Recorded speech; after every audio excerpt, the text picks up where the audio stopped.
My parents hate me because I'm infertile and convinced my husband that he deserved someone better, but 3 years later, they're all shocked to see me with a baby and are now begging for a second chance. I'm 30 years old, and I recently ran into my parents and my ex-husband, Scott, who's 33. I really don't know how to feel about that encounter. To give some context, my parents and I hadn't spoken in almost 3 years, and the same goes for my ex-husband. We divorced 3 years ago and haven't had any contact since. In fact, I did everything I could to avoid seeing them again because they practically ruined my life and mental health when I was still around them, to the point where I felt like I didn't even deserve to exist. After my divorce, I moved to the suburbs and tried to build a separate life for myself, far away from everything and everyone linked to my past. So, running into them recently was a huge trauma for me. I ended up saying some things I'm not sure were the best for me. My parents always wanted a son, and while they didn't treat me badly growing up, it was very obvious that they would have treated me differently if I had been a boy. My mother even mentioned this several times, and I tried to be the son they never had, but I just couldn't. After I graduated from college and started living on my own, I still tried to stay in touch with my parents because, no matter what happened, they were still my family. They were the only family I had, as I wasn't particularly close to my grandparents and didn't have any aunts or uncles who were there for me. So, I accepted my fate that no matter how much they pushed me away, they were still my only family, even though they didn't seem very interested in keeping in touch with me. I still tried to keep the communication going. When I was around 23, I started dating Scott. We met at a concert, and there was an instant spark. After dating for 6 months, I introduced him to my parents, and that's when they started making more of an effort to stay in touch with me. They called me more often and asked about my relationship. They basically showed more interest in my life. I noticed this change, but since it was a welcome change, I didn't think much of it and just accepted it. The more I dated Scott, the more involved my parents became in my life, and at one point, I felt like we were all one big happy family. I was quite happy about it because it was all I ever wanted, so I didn't question it, though I really should have. Anyway, after a little over 2 years of dating, we got engaged and then married after 3 years together. Things were pretty good for a while after the wedding, and I was enjoying my life as a newlywed.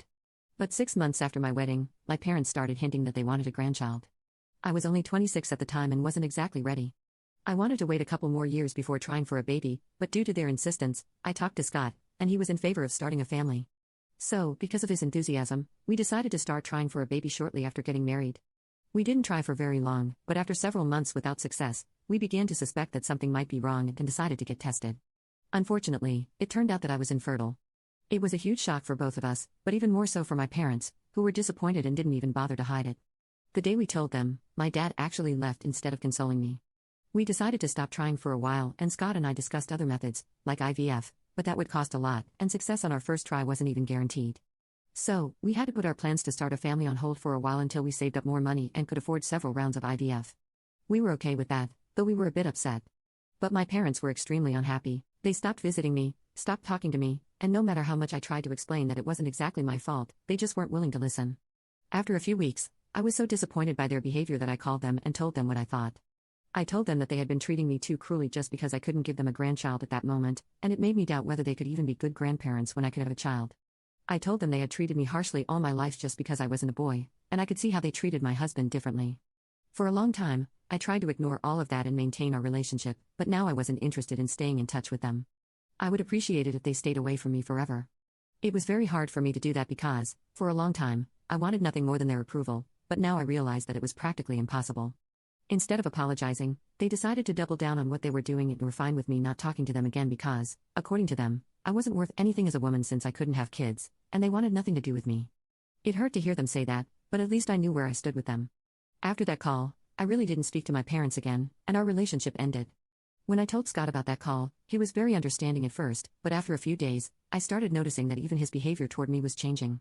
At first, I ignored it because I was already going through a very mentally challenging time, so I didn't want to admit that maybe even my husband was going to leave me. I started pretending that nothing was happening and that everything was fine, but within a few months, he had become a completely different person and was really cold to me all the time. I did everything I could to save our relationship, putting in all the effort I could, but it didn't help. After 3 months, he came home with divorce papers and said he was done with me. I can't say I was surprised, but I still tried to reason with him and told him that we could always try to have a baby later. But he told me that there were many problems he wanted to leave behind and that he simply didn't want to be involved in them. He wanted this to be over as soon as possible because it was hard for both of us. The divorce took almost 7 months to finalize, and those were the hardest months of my life so far. I was completely alone and really broke down. To make things worse, a couple of weeks after he told me he wanted a divorce and moved out, I found out from some relatives that Scott was apparently living with my parents. I knew talking to them wouldn't help, so I decided to talk to my in-laws about it. It was a very uncomfortable conversation, but they said my parents had apparently been in contact with Scott over the last few months. I guess they had been manipulating him to leave me or something. You can click on share more to see if there is a part 2.